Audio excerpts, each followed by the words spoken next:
Sa kulungan ang bagsak ng suspect na top 4 most wanted person provincial level na may kasong rape matapos itong maaresto ng kapulisan ng Cebu City sa Sitio Kadauan, Barangay Talamban, Cebu City nito lamang nakaraan.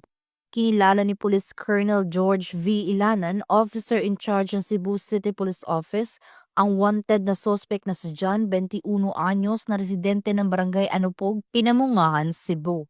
Ang suspect ay naaresto sa bisa ng warrant of arrest para sa kasong rape na inisyu ni Honorable Stephen Ian Bilacho, presiding judge ng RTC Branch 22, 7th Judicial Region, Cebu City, Cebu noong Disyembre 15 taong kasalukuyan.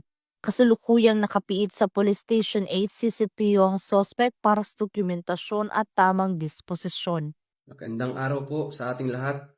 Pinapaabot po namin sa ating mamamayan ang police personnel ng Police Station 8, Talamban Police Station ay matagumpay na naaresto ang isang wanted person sa kasong rape sa bisa ng isang warrant of arrest. Nagpapasalamat po kami sa ating mga mamamayan na nagbigay ng impormasyon at kooperasyon.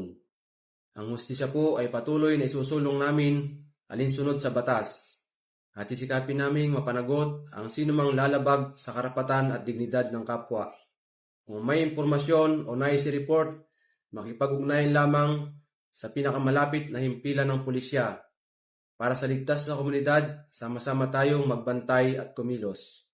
Ang matagumpay na pagkaaresto ng suspect ay patunay ng PNP ng kanilang mas pinaigting na pagpapatupad ng batas upang mapanatiling ligtas at payapa ang komunidad alinsunod sa direktiba ni Police Lieutenant General Jose Melencio C. Nartates Jr., Acting Chief Philippine National Police. Mula dito sa Cebu City, ako ang inyong Police News Network Correspondent, Patrolwoman Judith Nicanor, alagad ng batas, tagataguyod ng Balitang Pulis.